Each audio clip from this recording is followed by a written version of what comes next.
Hello, this is Mike, NoStressMike.com. I want to talk a little bit on the defending more as a three-man militia or militia. And the thing is, and this is what a lot of people don't understand, and you need to change your tactics, your weapons, picking the place where you're going to have to defend based on this. This is why I'm talking about it. A militia is different between military and police because militia is not going anywhere. We are protecting our homes or protecting our, like here, our community, your neighborhood, whatever it is. And when the military and police, their first line of defense that they have, but you got to remember, they're coming into your area. So the way they defend themselves to keep from having a conflict is they use intimidation. Military, they'll be using all their equipment. They'll come and force many people, or many personnel and stuff like this, and they're all dressed real pretty, and they do all this for intimidation. Police is the same way. You don't see one policeman, you see a whole bunch of them. And when the shooting happens, when the police get involved, then there's a whole bunch of police when they do the shooting. When you see one policeman doing his shooting, more than likely that's a self-defense situation. And because, like I say, they are trained to operate as a team, as a group, police and military. I've trained both, and I know their attitude. And they don't go into a situation until they're prepared. And to prepare means they got to get a team together and go in. But that's their kind of stuff. And what you need to be aware of, a lot of people think, well, we need the kind of guns and the kind of equipment that the police and the military use. It's not quite like that. Like I say, we are defending our homes. So right off the bat, we are morally got the advantage, morally. Now, if you have not prepared, then you're not morally, because preparing morally is one aspect of preparing. But just don't think good morals is going to get you through a situation. It's the same thing for me. Wherever I go, the places I do, the whatever encounters that I find myself in, I try to use good morals. But I know there's a time when you may have to set your morals to the side. But I've been to war, and so it's a little bit different. Now, as a militia, like I say, for the way I look at things, the way I would do it, I want you to underestimate me. Military and police, they want to look really pumped up and like they're really ready to kick ass, when really they have limitations. An exception would be when I was in the Marines were known, when I was active in the Marines were known to kill and destroy. So in other words, when the Marines come in, they're not coming in for crowd control. They're not coming in to occupy. When I was in the Marines, we came in because we had a job to do. And we come in and we do our work. So nowadays I've noticed it's a little bit different. I've talked to Marines and The training, the mentality. Remember, one of the things I mentioned was, we're going to go home tonight. When I was active in the Marines, we never said we're going to go home tonight. That was the last thing we talked about.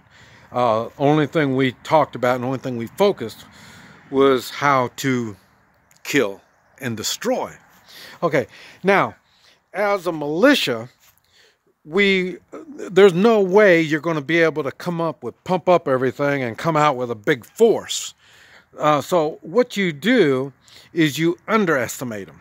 So, well, that's why I say three-man militia. And then people will say, well, what good is three? Well, you have three here, you have three over there, you have three over there. That's just turning into a pretty nasty bunch.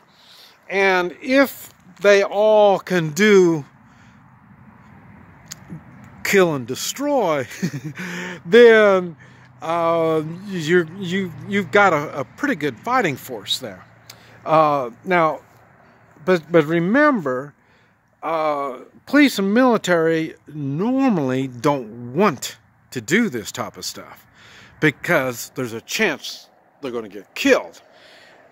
For us in militia, especially a three-man militia, we are controlling our little area called our home. And when you're defending your home, your attitude's much different. And so going home tonight, that's not a priority. The priority is you're not coming to my home tonight. So it's a little different. And so you prepare differently.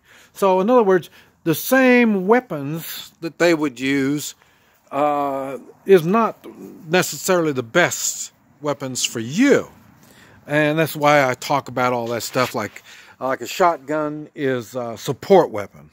Like I say, in the military or the police, if somebody's got a shotgun, there's probably another dozen or so with rifles, so, and that's the same thing. So a handgun is for personal defense, but the best is a rifle.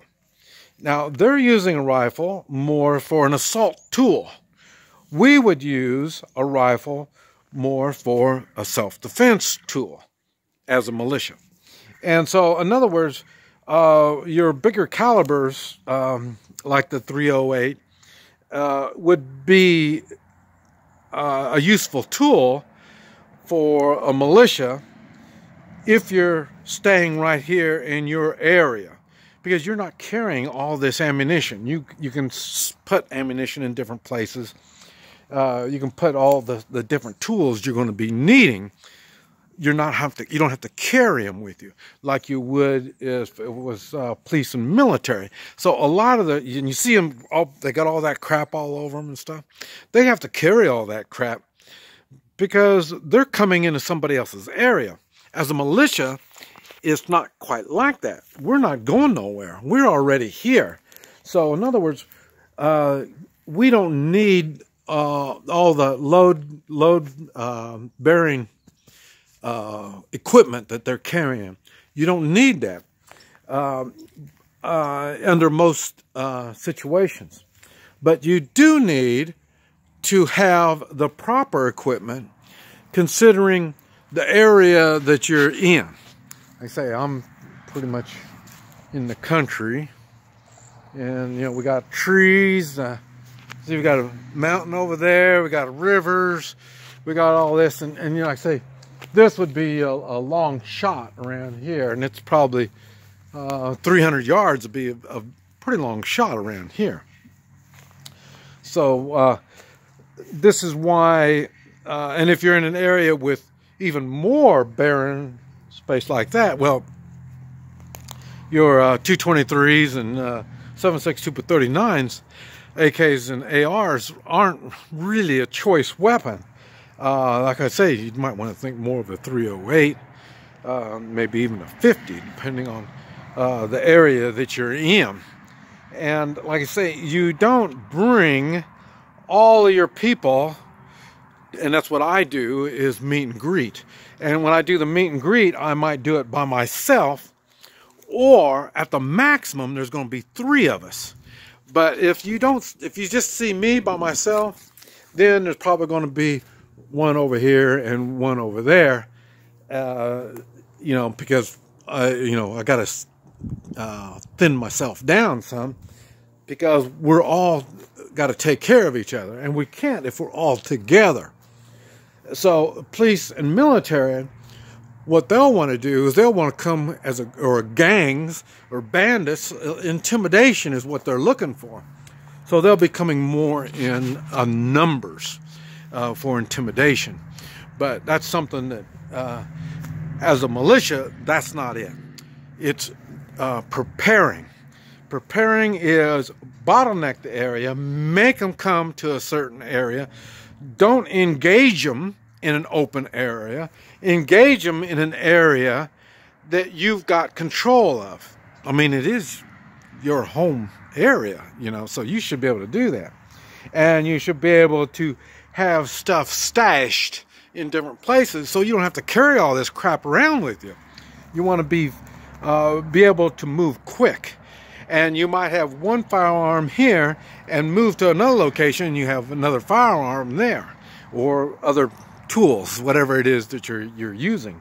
So there's different things. So appearing weak as a militia is a very good idea. And because, like I say, there's no way you're going to appear strength anyway. So just well appear weak and be prepared to be strong, and it'll be to your advantage. Just Mike, NoStressMike.com.